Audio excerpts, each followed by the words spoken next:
71 of the Fiscal Responsibility and Budget Management Act 2003, medium-term fiscal policy cum fiscal policy strategy statement and macroeconomic framework statement. Item number 3, Srimati Niramalasitharaman. Sir, with your permission, I rise to move for leave to introduce the Finance Bill 2025. प्रश्न ये है कि विधेयक को पुनर्स्थापित करने की अनुमति प्रदान की जाए। जो सदस्य इसके पक्ष में हाँ गए, जो सदस्य विरोध में ना गए, मेरे विचार में निर्णय हाँ वालों के पक्ष में हुआ। हाँ वालों के पक्ष में अनुमति प्रदान की जाती है। माननीय मंत्री जी, अब विधेयक को पुनर्स्थापित करें। Sir, I introduce the bill. Thank you. सभा की कार्रवाई सोमवार दिनांक 3 फरवरी 2025 को प्राप्त 11 बजे तक के लिए स्थगित की जाती है।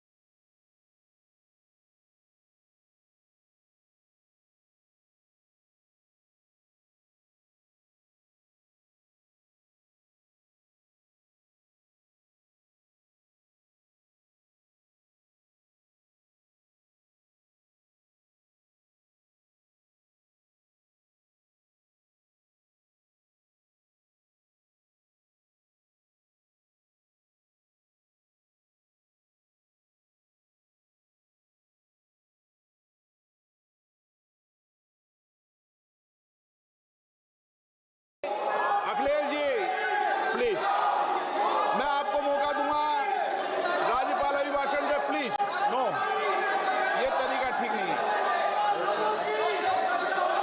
No,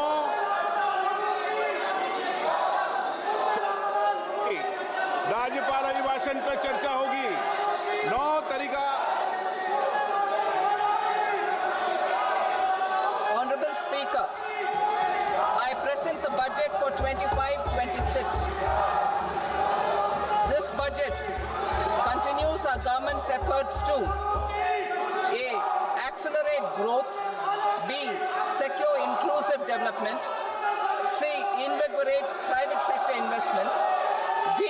Uplift household sentiments, and E. Enhance spending power of India's rising middle class. Together, we embark on a journey to unlock our nation's tremendous potential for greater prosperity and global positioning under the leadership of Honorable Prime Minister Shri Narendra Modi. As we complete the first quarter of the 21st century, continuing geopolitical headwinds suggest lower global economic growth over the medium term. However, our aspiration for a Vikasit Bharat inspires us, and the transformative work we have done during our government's first 2 terms guides us to march forward resolutely. Our economy is the fastest growing among all major economies. Our development track record for the past 10 years and structural reforms have drawn global attention. Confidence in India's capability and potential has only grown in this period. We see the next 5 years as a unique opportunity to realize Sabka Vikas, stimulating balanced growth in all regions. The great Telugu poet and playwright Gurujada Apparao had said, "Deshamante matti kadoy, deshamante manushuloy," meaning a country is not just its soil, a country is its people. In line with this, for us, Vikasit Bharat encompasses zero poverty, 100% quality good school education, access to high quality, affordable and comprehensive health care, 100% skilled labor with meaningful employment, 70% women in economic activities, and farmers making our country the food basket of the world. In this budget, the proposed development measures span 10 broad areas focusing on Garib, youth, Annadata and Nari, spurring agricultural growth and productivity, building rural prosperity and resilience, taking everyone together on an inclusive growth path, boosting manufacturing and furthering Make in India, supporting MSMEs, enabling employment-led development, investing in people, economy and innovation, securing energy supplies, promoting exports and nurturing innovation. For this journey of development, our four powerful engines are agriculture, MSME, investments and exports. The fuel, our reforms, our guiding spirit, inclusivity, and the destination, Vikasit Bharat. This budget aims to initiate transformative reforms across 6 domains. During the first 5 years, these will augment our growth potential and global competitiveness. The domains are taxation, power sector, urban development, mining, financial sector, and regulatory reforms. Agriculture as the first engine. Now I move to specific proposals, beginning with agriculture as the first engine.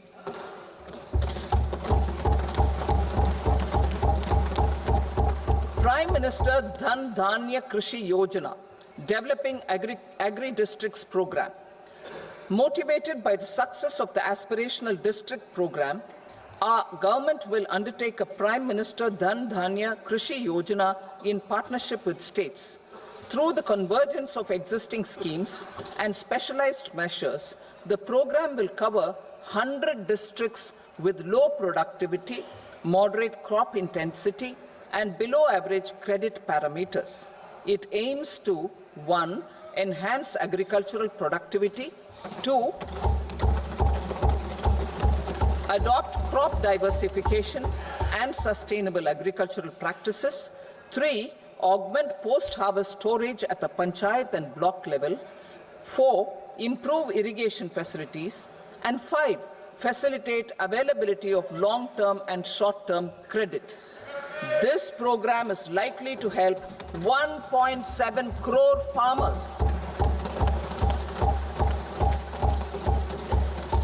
Building rural prosperity and resilience. A comprehensive multi-sectoral rural prosperity and resilience program will be launched in partnership with the states. This will address underemployment in agriculture through skilling, investment, technology, and invigorating the rural economy. The goal is to generate ample opportunities in rural areas so that migration is an option but not a necessity. The program will focus on rural women, young farmers, rural youth, marginal and small farmers, and landless families. The details are in Annexure A. Domestic best practices will be incorporated, and appropriate technical and financial assistance will be sought from multilateral development banks. In Phase 1, 100 developing agri-districts will be covered. Atmanirbharta in pulses. Our government is implementing the National Mission for Edible Oilseed for achieving Atmanirbharta in edible oils. Our farmers have the capability to grow enough for our needs and more. 10 years ago, we made concerted efforts and succeeded in achieving near self-sufficiency in pulses. Farmers responded to the need by increasing the cultivated area by 50%, and government arranged for procurement and remunerative prices. Since then, with rising incomes and better affordability, our consumption of pulses has increased significantly. Our government will now launch a 6-year mission for Atmanirbharta in pulses with a special focus on Tuar, Urad and Masoor. Details are in Annexure B. Central agencies such as NAFED and NCCF will be ready to procure these 3 pulses as much as offered during the next 4 years from farmers who register with these agencies and enter into agreements. Comprehensive program for vegetables and fruits. It is encouraging that our people are increasingly becoming aware of their nutritional needs. It is a sign of a society becoming healthier. With rising income levels, the consumption of vegetables, fruits, and Sri Anna is increasing significantly. A comprehensive program to promote production, efficient supplies, processing, and remunerative prices for farmers will be launched in partnership with the states. Appropriate institutional mechanisms for implementation and participation of farmer-producer organizations and cooperatives will be set up. Makhana Board in Bihar. For this, there is a special opportunity for the people of Bihar. A Makhana Board will be established in the state to improve production, processing, value addition, and marketing of Makhana.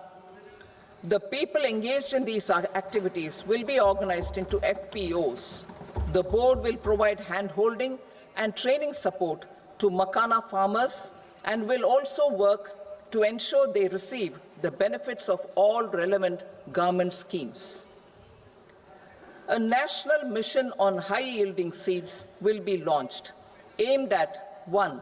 Strengthening research ecosystem, 2. Targeted development and propagation of seeds with high yield, pest resistance, and climate resilience, and 3. Commercial availability of more than 100 seed varieties released since July 2024. India ranks second largest globally in fish production and aquaculture. Seafood exports are valued at 60,000 crore rupees. To unlock the untapped potential of the marine sector, our government will bring in an enabling framework for sustainable harnessing of fisheries from Indian exclusive economic zone and high seas, with a special focus on the Andaman and Nicobar and Lakshadweep Islands. For the benefit of lakhs of cotton growing farmers, I am pleased to announce a mission for cotton productivity. This 5-year mission will facilitate significant improvements in productivity and sustainability of cotton farming and promote extra long staple cotton varieties. The best of science and technology support will be provided to farmers. Aligned with our integrated 5F vision for the textile sector, this will help in increasing incomes of the farmers and ensure a steady supply of quality cotton for rejuvenating India's traditional textile sector. Kisan credit cards facilitate short-term loans for 7.7 crore farmers, fishermen, and dairy farmers. The loan limit under modified interest subvention scheme will be enhanced from 3 lakh rupees to 5 lakh rupees for loans taken through the KCC. For Atmanirbharta in urea production, our government had reopened 3 dormant urea plants in the eastern region. To further augment urea supply, a plant with annual capacity of 12.7 lakh metric tons will be set up at Namrup in Assam.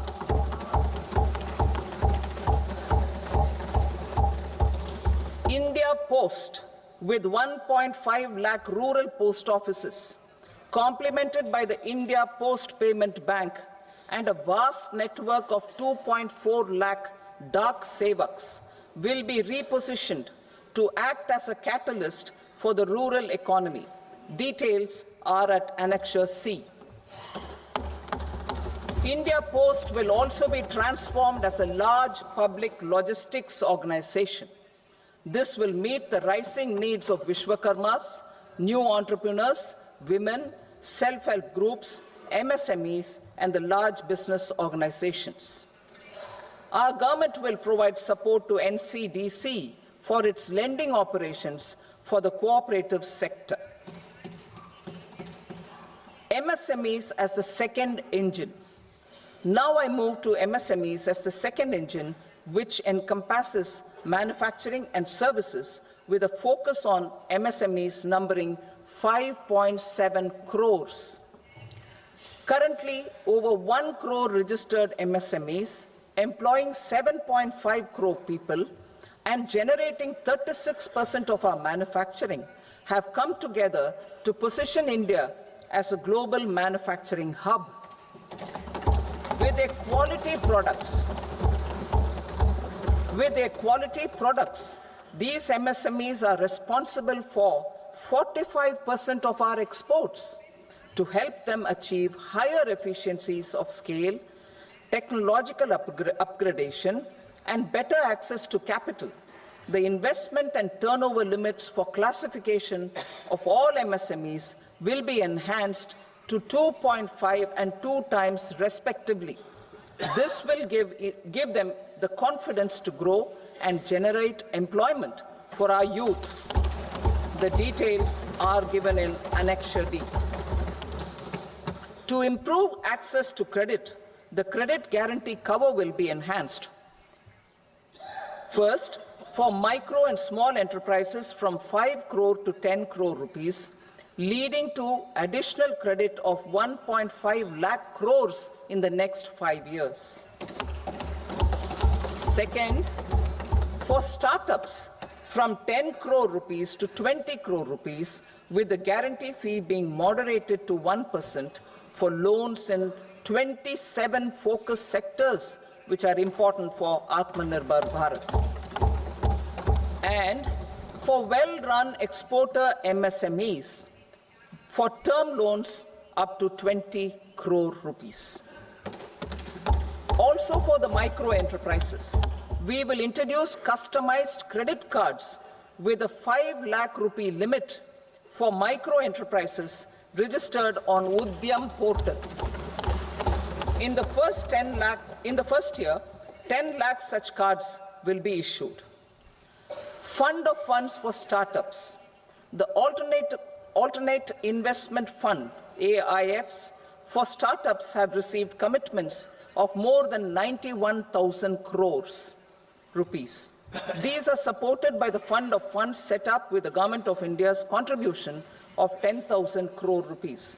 Now, a new fund of funds with expanded scope and a fresh contribution of another 10,000 crore rupees will be set up. A new scheme will be launched for 5 lakh women, scheduled castes and scheduled tribes, first-time entrepreneurs. This will provide term loans up to 2 crore rupees during the next 5 years. The scheme will incorporate lessons from the successful Stand Up India scheme. Online capacity building for entrepreneurship and managerial skills will also be organized. Measures for labor-intensive sectors.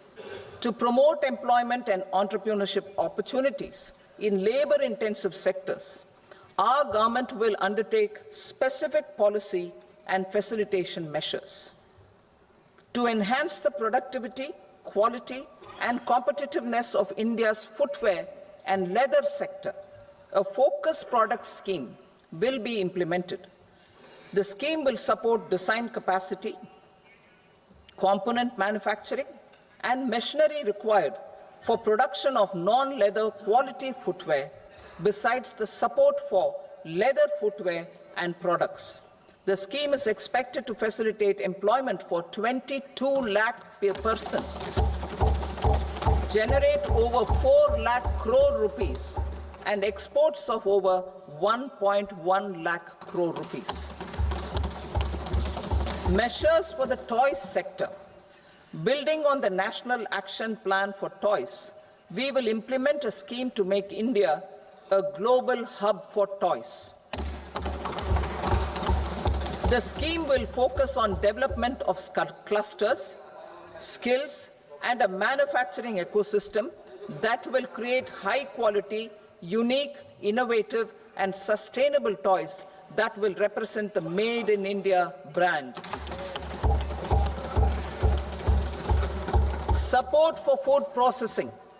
In line with our commitment towards Purvodaya, we will establish a National Institute of Food Technology, Entrepreneurship and Management in Bihar. The institute will provide a strong fillip to food processing activities in the entire eastern region. This will result in 1.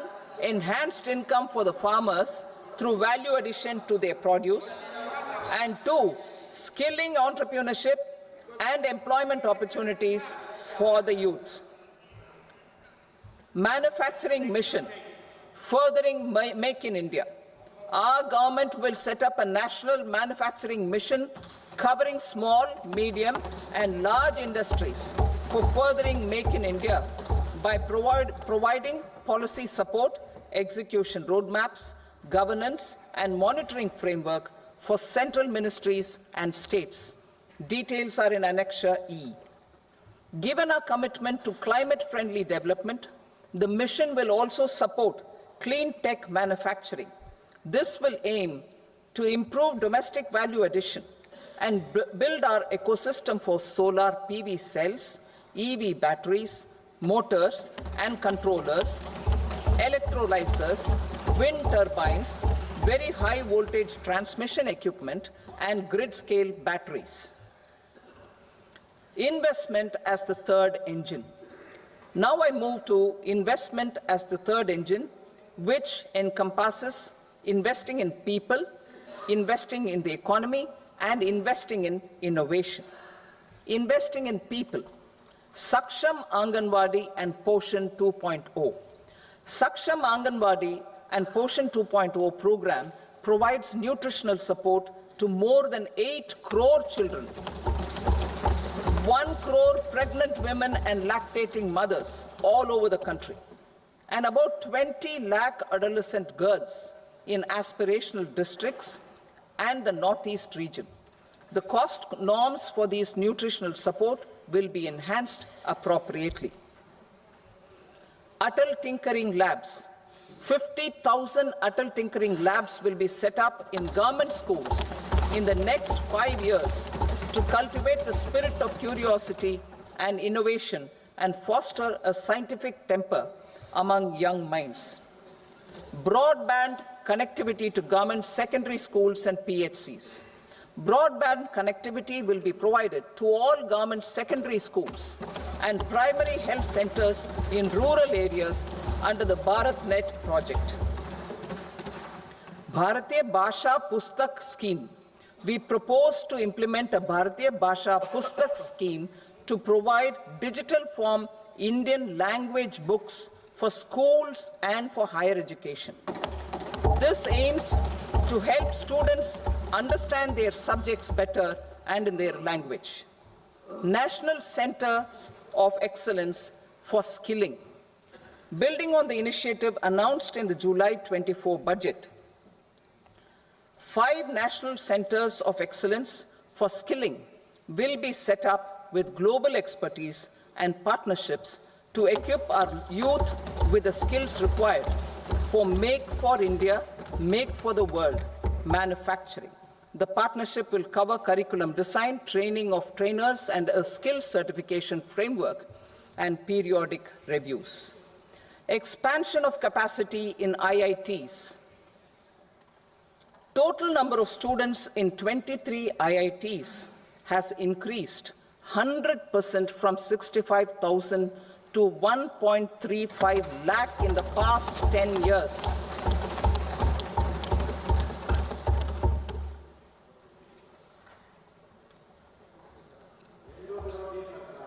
Additional infrastructure will be created in the 5 IITs started after 2014 to facilitate education for 6,500 more students. Hostel and other infrastructure capacity at IIT Patna will also be expanded.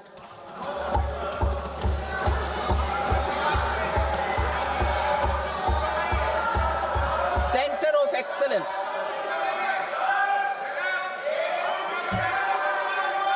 Center of Excellence in AI for Education. I had announced 3 centers of excellence in artificial intelligence for agriculture, health, and sustainable cities in 2023. Now a center of excellence in artificial intelligence for education will be set up with a total outlay of 500 crores. Expansion of medical education.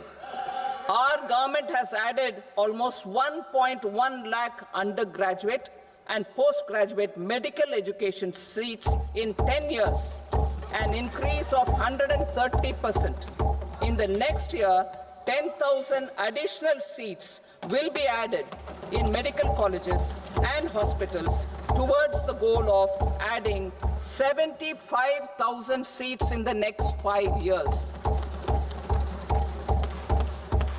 Daycare cancer centers in all district hospitals.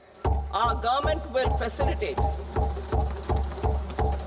setting up of daycare cancer centers in all district hospitals in the next 3 years. 200 centers will be established in 25-26 itself. Strengthening urban livelihoods. Our government has been giving priority to assisting urban poor and vulnerable groups. A scheme for socio-economic upliftment of urban workers will be implemented to help them improve their incomes, have sustainable livelihoods, and a better quality of life. PM Swanidhi scheme has benefited more than 68 lakh street vendors, giving them respite from high-interest informal sector loans. Building on this success, the scheme will be revamped with enhanced loans from banks, UPI-linked credit cards with 30,000 rupees limit, and capacity building support. Social Security Scheme for welfare of online platform workers.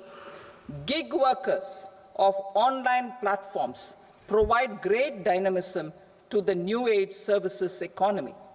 Recognizing their contribution, our government will arrange for their identity cards and registration on the e-Shram portal.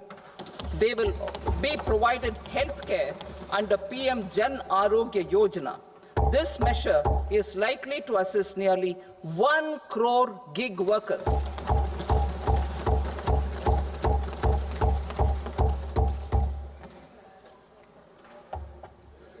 Investing in the economy. Public-private partnership in infrastructure. Each infrastructure-related ministry will come up with a 3-year pipeline of projects that can be implemented in PPP mode. States will also be encouraged to do so and can seek support from the India Infrastructure Project Development Fund, which is a scheme to prepare PPP proposals. Support to states for infrastructure. An outlay of 1.5 lakh crore is proposed for the 50-year interest-free loans to states for capital expenditure and incentives for reforms. Building on the success of the first asset monetization plan announced in 2021, the second plan for 2025 to 30 will be launched to plow back capital of 10 lakh crore in new projects. Regulatory and fiscal measures will be fine-tuned to support the plan. Jal Jeevan Mission. Since 2019, 15 crore households, representing 80% of India's rural population, have been provided access to portable tap water connections. To achieve 100% coverage, I am pleased to announce the extension of this mission until 2028 with an enhanced total outlay. The mission's focus will be on the quality of infrastructure and O&M of rural piped water supply schemes through Jan Bhagidari. A separate MOU or separate MOUs will be signed with the states and union territories to ensure sustainability, and citizen-centric water services delivery. Urban sector reforms. Building on the July budget proposals, urban sector reforms related to governance, municipal services, urban land, and planning will be incentivized. Urban Challenge Fund. The government will set up an Urban Challenge Fund of 1 lakh crore rupees to implement the proposals for cities as growth hubs, creative redevelopment of cities, and for water and sanitation purposes announced in the July budget. This fund will finance up to 25% of the cost of bankable projects, with a stipulation that at least 50% of the cost is funded from bonds, bank loans, and PPPs. An allocation of 10,000 crore is proposed in 2025-26. Power sector reforms. We will incentivize electricity distribution reforms and augmentation of intra-state transmission capacity by states. This will improve financial health and capacity of electricity companies. Additional borrowing of 0.5% of GSDP will be allowed to states contingent on these reforms. Nuclear energy mission for Vikasit Bharat. Development of at least 100 gigawatt of nuclear energy by 2047 is essential for our energy transition efforts. For an active partnership with the private sector towards this goal, amendments to the Atomic Energy Act and the Civil Liability for Nuclear Damage Act will be taken up. A nuclear energy mission for research and development of small modular reactors with an outlay of 20,000 crore will be set up. At least 5 indigenously developed small modular reactors will be operationalized by 2033. Shipbuilding. The shipbuilding financial assistance policy will be revamped to address cost disadvantages. This will also include credit notes for shipbreaking in Indian yards to promote the circular economy. Large ships above a specified size will be included in the infrastructure harmonized master list. Shipbuilding clusters will be facilitated to increase the range, categories, and capacity of ships. This will include additional infrastructure, facilities, skilling, and technology to develop the entire ecosystem. Maritime Development Fund. For long-term financing for the maritime industry, a Maritime Development Fund with a corpus of 25,000 crore rupees will be set up. This will be for distributed support and promoting competition. This will have up to 49% contribution by the government, and the balance will be mobilized from ports and from private sector. UDAN regional connectivity schemes. UDAN has enabled 1.5 crore middle-class people to meet their aspirations for speedier travel. The scheme has connected 88 airports, and operationalized 619 routes. Inspired by that success, a modified UDAN scheme will be launched to enhance regional connectivity to 120 new destinations and carry 4 crore passengers in the next 10 years. 4 crore additional passengers in the next 10 years. The scheme will also support helipads and smaller airports in hilly, aspirational, and northeast regional districts. Greenfield airports will be facilitated in Bihar to meet the future needs of the state. These will be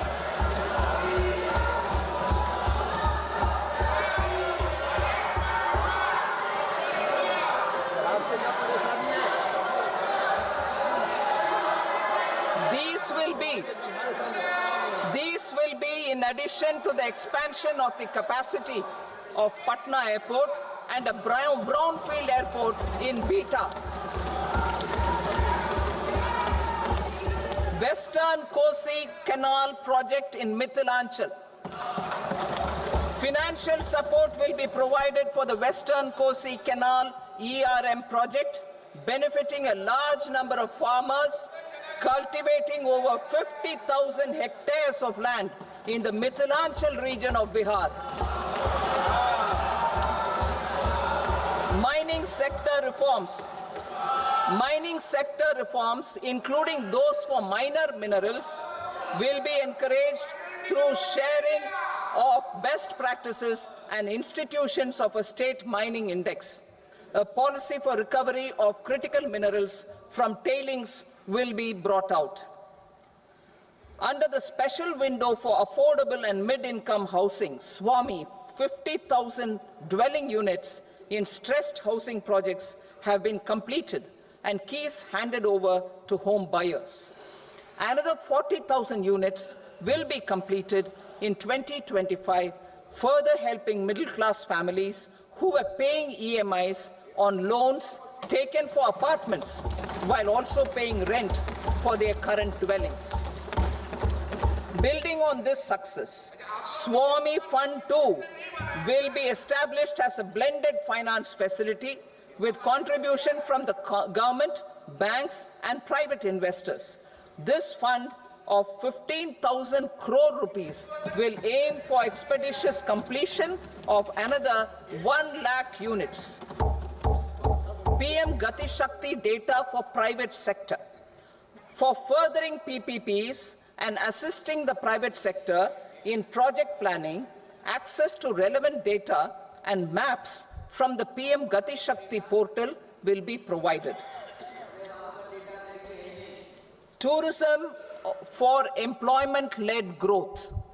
Top 50 tourist destination sites in the country will be developed in partnership with states through a challenge mode. Land for building key infrastructure will have to be provided by the states. Hotels in these destinations will be included in the infrastructure harmonized list. The following measures will be taken for facilitating employment-led growth. Organizing intensive skill development programs for our youth, including in institutes of hospitality management. Providing mudra loans for homestays. Improving ease of travel and connectivity to tourist destinations. Providing performance-linked incentives to states for effective destination management, including tourist amenities, cleanliness, and marketing efforts, and introducing streamlined e-visa facilities along with visa fee waivers for certain tourist groups. Continuing with the emphasis on places of spiritual and religious significance, in the July budget, there will be a special focus on destinations related to the life and times of Lord Buddha. Medical tourism and heal in India. Medical tourism and heal in India will be promoted in partnership with the private sector, along with capacity building and easier visa norms. Investing in innovation. To implement private sector-driven research, development, and innovation initiatives announced in the July budget, I am now allocating 20,000 crore rupees for this purpose. A deep tech fund of funds will also be explored to catalyze the next generation startups as a part of this initiative. In the next 5 years, under the PM Research Fellowship Scheme, we will provide 10,000 fellowships for technological research in IITs and IISc with enhanced financial support.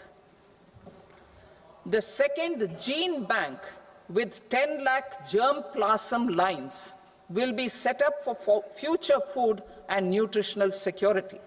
This will provide conservation support to both public and private sectors, for genetic resources. We will start a national geospatial mission to develop foundational geospatial infrastructure and data. Using PM Gati Shakti, this mission will facilitate modernization of land records, urban planning, and design of infrastructure projects. A Gyan Bharatam mission for survey, documentation, and conservation of our manuscript heritage with academic institutions, museums, libraries, and private collectors will be undertaken to cover more than 1 crore manuscripts. We will set up a national digital repository of Indian knowledge systems for knowledge sharing. Now I move to exports as the fourth engine. We will set up an export promotion mission with sectoral and ministerial targets driven jointly by the Ministries of Commerce, MSME, and Finance. It will facilitate easy access to export credit, cross-border factoring support, support to MSMEs to tackle non-tariff measures in overseas markets. A digital public infrastructure, Bharat Trade Net, for international trade will be set up as a unified platform for trade documentation and financing solutions. This will complement the Unified Logistics Interface platform. The BTN will be aligned with international practices. Support will be provided to develop domestic manufacturing capacities for our economy's integration with global supply chains. Sectors will be identified based on objective criteria. Facilitation groups with participation of senior officers and industry representatives will be formed for select products and supply chains. Through this, there are huge opportunities related to Industry 4.0, which needs high skills and talent. Our youth have both. Our government will support the domestic electronic equipment industry to leverage this opportunity for the benefit of our youth. A national framework will be formulated as guidance to states for promoting global capability centers in emerging Tier 2 cities. This will suggest measures for enhancing availability of talent and infrastructure, building bylaw reforms, and mechanisms for collaboration with industry. Our government will facilitate upgradation of infrastructure and warehousing for air cargo, including high-value perishable horticultural produce. Cargo screening and customs protocol will be streamlined and made user-friendly. Reforms as the fuel. Over the past 10 years, our government has implemented several reforms for convenience of taxpayers, such as faceless assessment, 2, taxpayer charter, 3, faster returns, 4, almost 99% returns being on self-assessment, and 5, Vivad Se Vishwas scheme.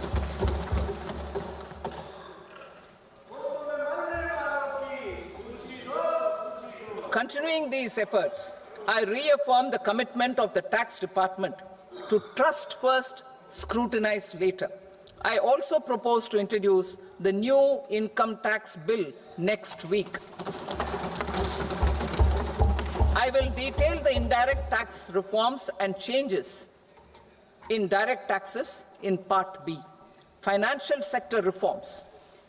The FDI limit for the insurance sector will be raised from 74 to 100%. This enhanced limit will be available for those companies which invest the entire premium in India. The current guardrails and conditionalities associated with foreign investment will be reviewed and simplified. The services of India Post Payment Bank will be deepened and expanded in rural areas. NABFID will set up a partial credit enhancement facility for corporate bonds for infrastructure. Public sector banks will develop Grameen Credit Score Framework to serve the credit needs of SHG members and people in rural areas. A forum for regulatory coordination and development of pension products will be set up. To implement the earlier announcement on simplifying the KYC processes, the revamped Central KYC Registry will be rolled out in 2025. We will also implement a streamlined system for periodic updating. Requirements and procedures for speedy approval of company mergers will be rationalized. The scope for fast-track mergers will also be widened and the process made simpler.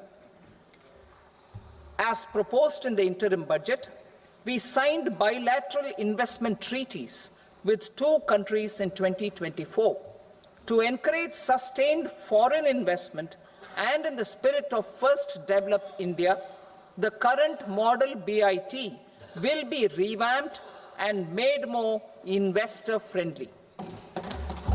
In the last 10 years, in several aspects, including financial and non-financial, our government has demonstrated a steadfast commitment to ease of doing business. We are determined to ensure that our regulations must keep up with technological innovations and global policy developments. A light-touch regulatory framework based on principles and trust will unleash productivity and employment. Through this framework, we will update regulations that were made under old laws. To develop this modern, flexible, people-friendly, and trust-based regulatory framework appropriate for the 21st century, I propose 4 specific measures. A high-level committee for regulatory reforms will be set up for a review of all non-financial sector regulations, certifications, licenses, and permissions. The committee will be expected to make recommendations within a year.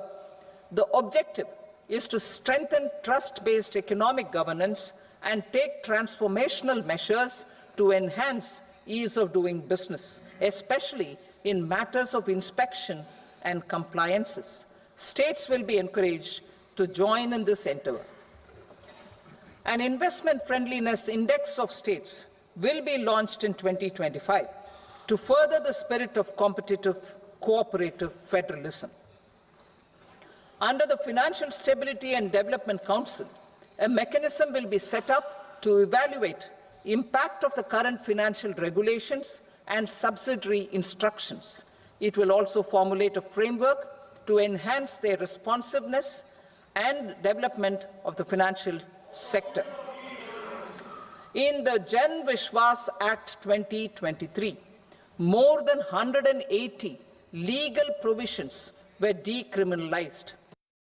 Our government will now bring up the Jan Vishwas Bill 2.0 to decriminalize more than 100 provisions in various laws. I now move to fiscal policy. In the July budget, I had committed to staying the course for fiscal consolidation.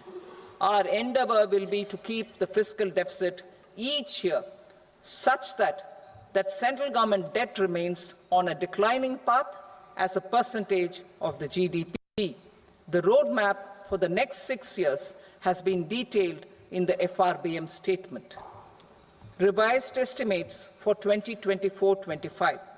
The revised estimate of the total receipts other than borrowings is 31.47 lakh crore rupees, of which the net tax receipts are 25.57 lakh crore rupees. The revised estimate of the total expenditure is 47.16 lakh crore rupees, of which the capital expenditure is about 10.18 lakh crore rupees. The revised estimate of the fiscal deficit is 4.8% of the GDP. Budget estimates for 25-26. Coming to 25-26, the total receipts other than borrowings and total expenditure are estimated at 34.96 lakh crore rupees and 50.65 lakh crore rupees respectively. The net tax receipts are estimated at 28.37 lakh crore rupees. The fiscal deficit is estimated to be 4.4% of GDP. To finance the fiscal deficit, the net market borrowings from dated securities are estimated at 11.54 lakh crore. The balance financing is expected to come from small savings and other sources. The gross market borrowings are estimated at 14.82 lakh crore rupees. I will now move to Part B. Indirect taxes. My proposals relating to customs aim to rationalize tariff structure and address duty inversion. These will also support domestic manufacturing and value addition, promote exports, facilitate trade, and provide relief to common people. Rationalization of customs tariff structure for industrial goods. As a part of comprehensive review of customs rate structure announced in July 2024 budget, I propose to 1. Remove 7 tariff rates. This is over and above the 7 tariff rates removed in 23-24 budget. After this, there will be only 8 remaining tariff rates, including 0 rate. 2. Apply appropriate cess to broadly maintain effective duty incidence, except on a few items where such incidence will reduce marginally. 3. Levy not more than 1 cess or surcharge.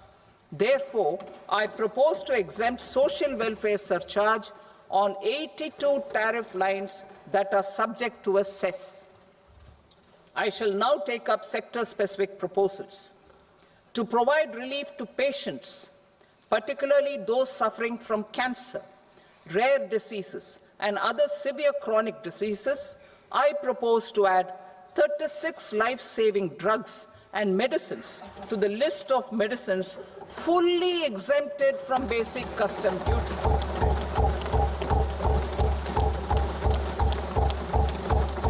I also propose to add 6 life-saving medicines to the list attracting concessional custom duty of 5%. Full exemption and concessional duty will also respectively apply on the bulk drugs for manufacture of the above. Specified drugs and medicines under patient assistance programs run by the pharmaceutical companies are fully exempt from BCD, provided the medicines are supplied free of cost to the patients. I propose to add 37 more medicines along with 13 new patient assistance programs. Support to domestic manufacturing and value addition. Critical minerals. In the July 2024 budget, I had fully exempted BCD on 25 critical minerals that are not domestically available. I had also reduced BCD of 2 other such minerals to provide a major fillip to their processing, especially by MSMEs. Now, I propose to fully exempt cobalt powder and waste, the scrap of lithium-ion battery, lead, zinc, and 12 more critical minerals. This will help secure their availability for manufacturing in India and promote more jobs for our youth. To promote domestic production of technical textile products such as agro-textiles, medical textiles, and geotextiles at competitive prices, I propose to add 2 more types of shuttle-less looms to the list of fully exempted textile machinery. I also propose to revise the BCD rate on knitted fabrics covered by 9 tariff lines from 10 or 20 to 20% or 115 rupees per kg, whichever is higher. Electronic goods.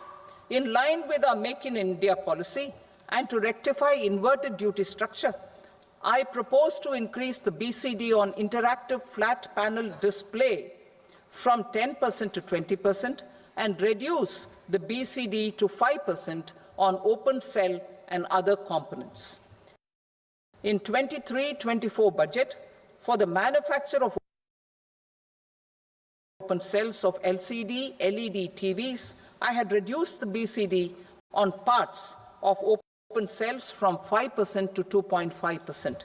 To further boost the manufacture of such open cells, the BCD on these parts will now stand exempted. Lithium-ion battery. To the list of exempted capital goods, I propose to add 35 additional capital goods for EV battery manufacturing and 28 additional capital goods for mobile phone battery manufacturing. This will boost domestic manufacture of lithium-ion batteries, both for mobile phones and for electric vehicles. Shipping sector. Considering that shipbuilding has a long gestation period, I propose to continue the exemption of BCD on raw materials, components, consumables, or parts for the manufacture of ships for another 10 years.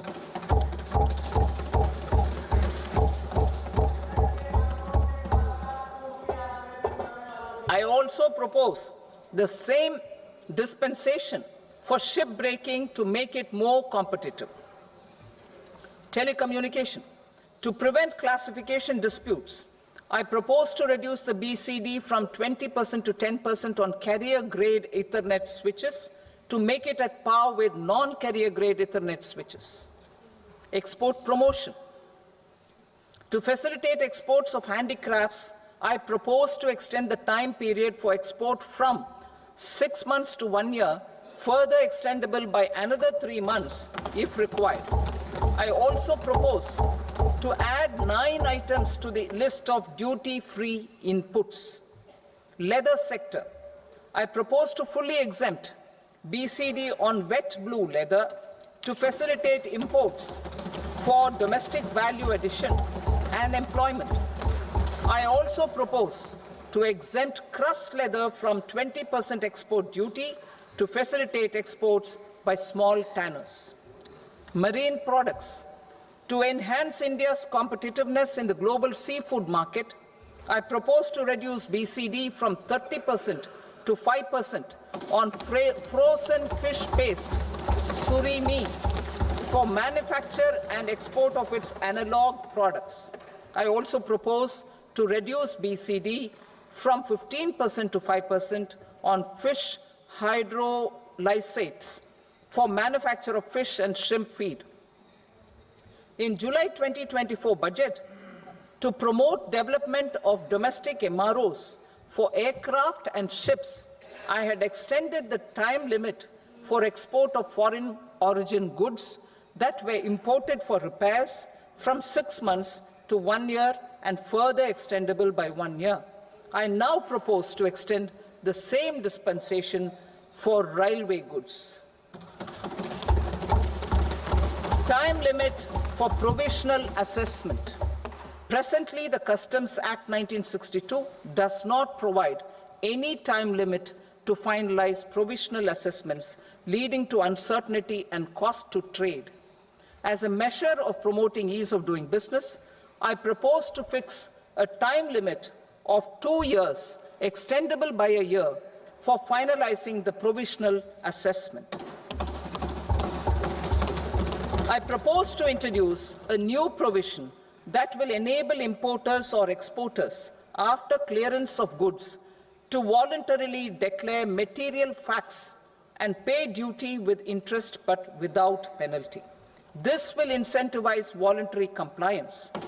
However, this will not apply in cases where department has already initiated audit or investigation proceedings. For industry to better plan their imports, I propose to extend the time limit for the end use of imported inputs in the relevant rules from 6 months to 1 year. This will provide operational flexibility in view of cost and uncertainty of supply. Further, such importers will now have to file only quarterly statements instead of a monthly statement.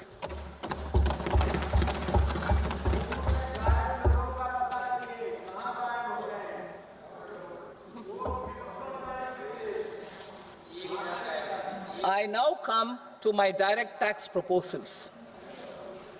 In Part A, I have briefly underlined taxation reforms as one of key reforms to realize our vision of Vikasit Bharat. In respect of criminal law, our government had earlier ushered in Bharatiya Nyaya Sanhita, replacing Bharatiya Danda Sanhita. I am happy to inform this august House and the country that for new income tax bill will carry forward the same spirit of Nyaya in its drafting as well. The new bill will be clear and direct in text, with close to half of the present law in terms of both chapters and words. It will be simple to understand for taxpayers and tax administrators, leading to tax certainty and reduced litigation. Reforms, however, are not a destination. They are means to achieve good governance for our people and economy. Providing good governance primarily involves being responsive. The Tirukural captures this in verse 542, which reads, "Vaanokki vaazhum ulagallam, mannavan kol nokki vaazhum kudi," meaning, just as the living beings live expecting rains, citizens live expecting good governance. Our government is committed to keeping an ear to the ground and a finger on the pulse and responding while balancing our national building efforts.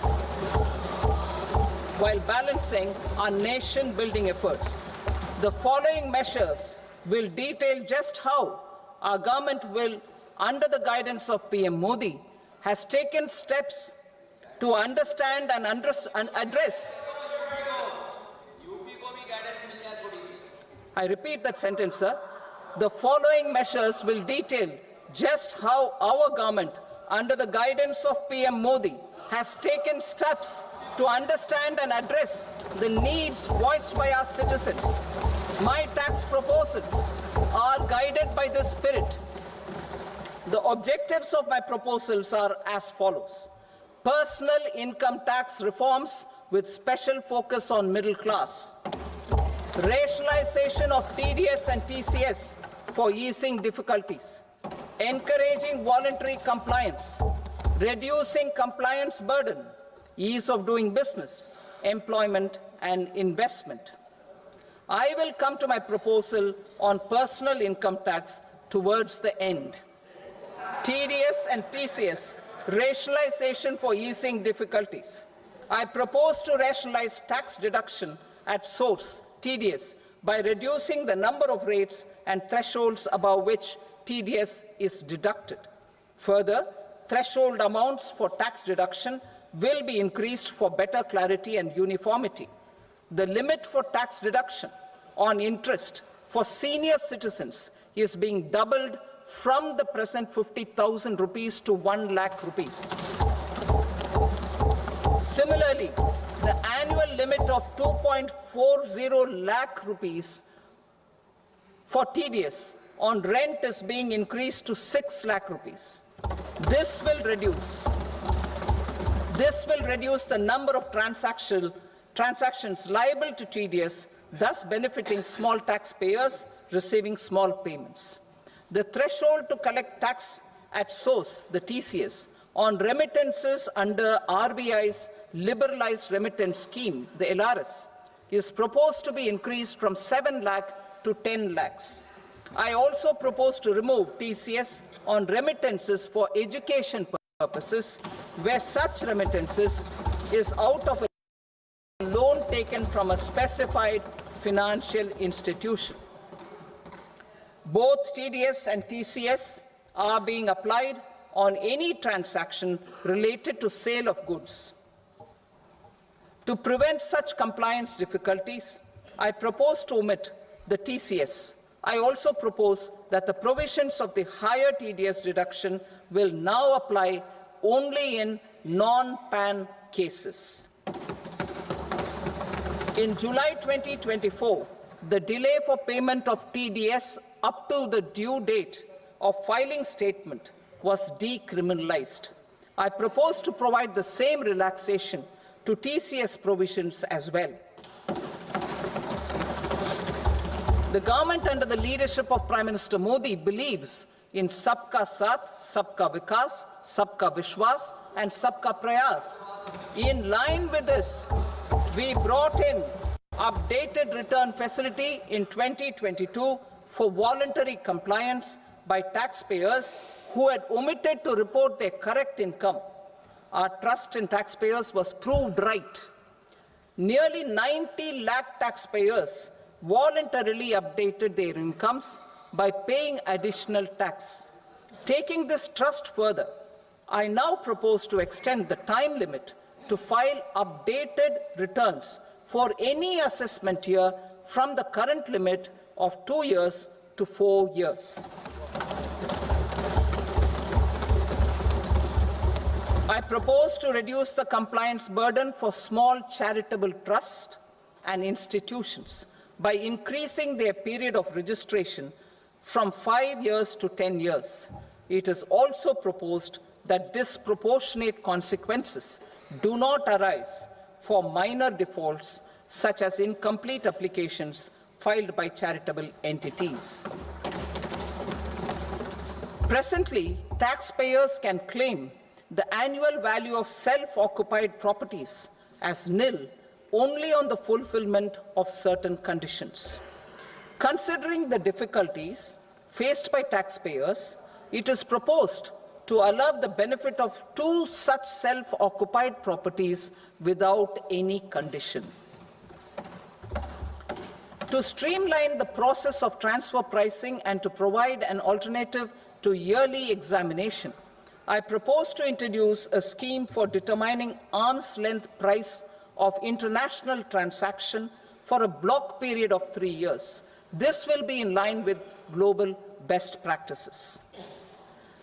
With a view to reduce litigation and provide certainty in international taxation, the scope of safe harbor rules is being expanded. A number of senior and very senior citizens have very old national savings schemes accounts. As interest is no longer payable on such accounts, I propose to exempt withdrawals made from NSS by individuals on or after 29th August 2024. I am also proposing to allow similar treatment to NPS Vatsalya accounts as is available to normal NPS accounts subject to overall limits.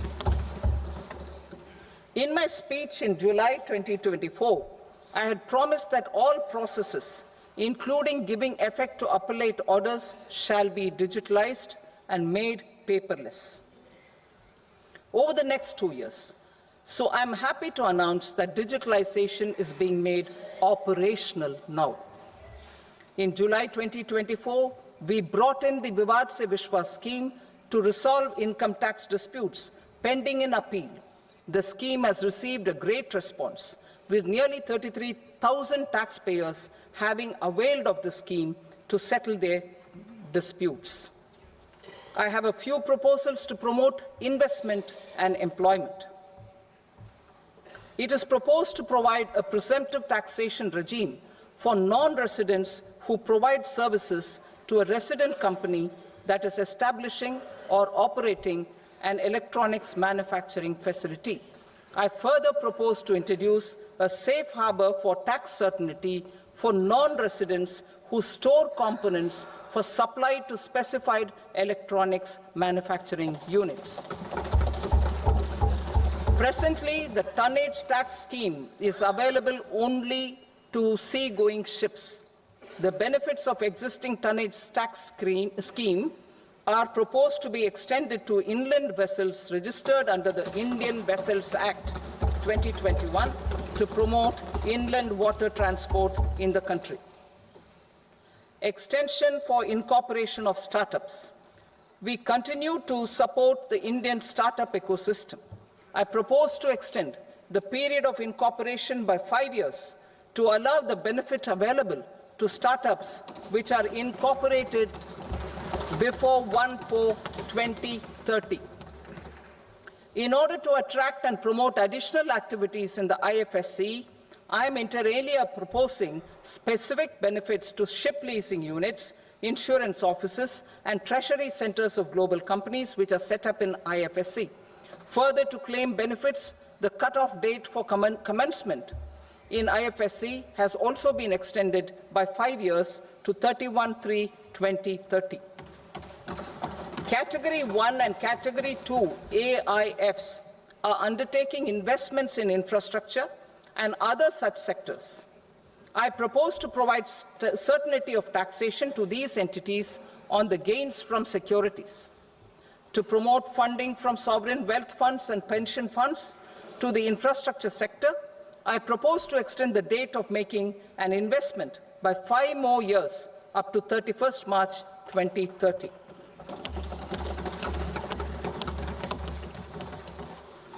Personal income tax reforms with special focus on middle class. Democracy, demography, and demand are the key support pillars in our journey towards Vikasit Bharat. The middle class provides strength for India's growth. This government, under the leadership of Prime Minister Modi, has always believed in the admirable energy and ability of the middle class in nation building. In recognition of their contribution,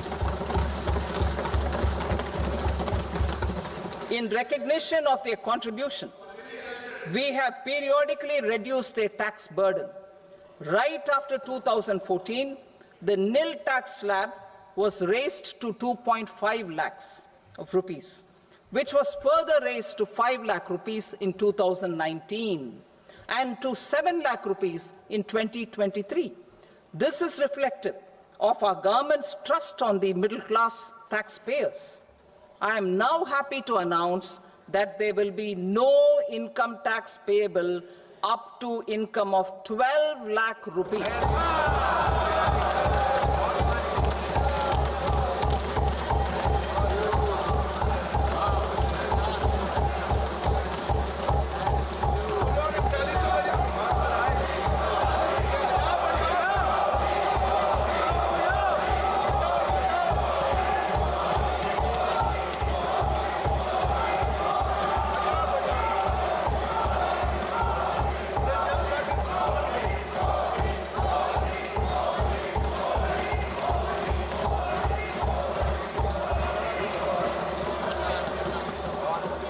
So, average income of 1 lakh per month, other than the special rate income such as capital gains, under the new regime. This limit will be 12.75 lakh for salaried taxpayers due to the standard deduction of 75,000.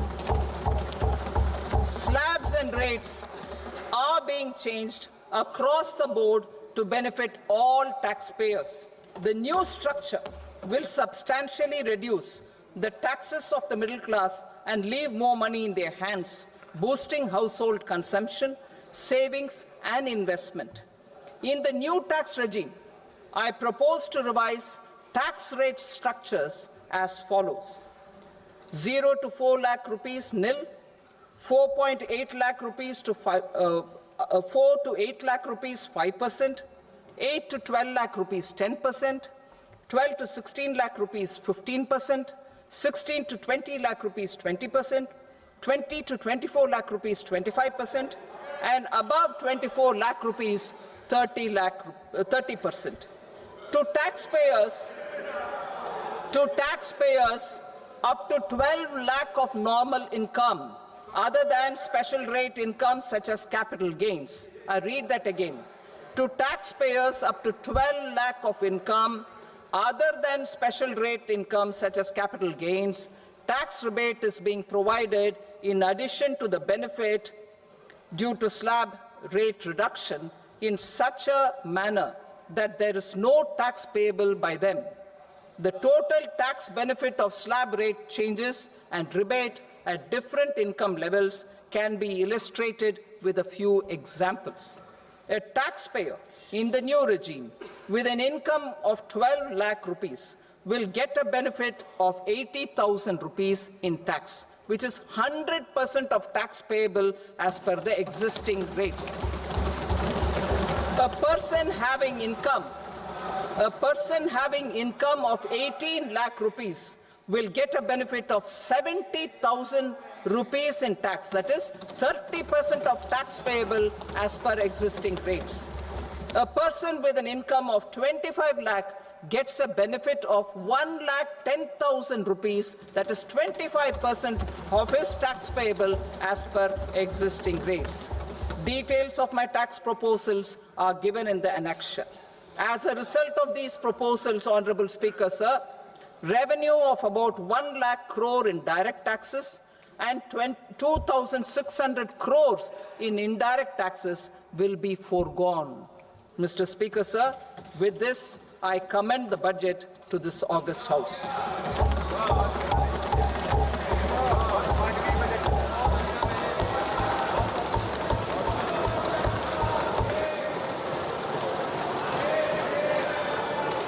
Item number 2, Srimati Nirmalasitharaman. Sir, with your permission, I rise to lay on the table the following statements under Section 3(1) of the Fiscal Responsibility and Budget Management Act, 2003. Medium-term fiscal policy cum fiscal policy strategy statement and macroeconomic framework statement. Item number 3, Srimati Nirmalasitharaman. Sir, with your permission, I rise to move for leave to introduce the Finance Bill 2025. प्रश्न ये है कि विधेयक को पुनर्स्थापित करने की अनुमति प्रदान की जाए। जो सदस्य इसके पक्ष में हाँ गए, जो सदस्य विरोध में ना गए, मेरे विचार में निर्णय हाँ वालों के पक्ष में हुआ। हाँ वालों के पक्ष में अनुमति प्रदान की जाती है। माननीय मंत्री जी, अब विधेयक को पुनर्स्थापित करें। Sir, I introduce the bill. Thank you. सभा की कार्रवाई सोमवार दिनांक 3 फरवरी 2025 को प्राप्त 11 बजे तक के लिए स्थगित की जाती है।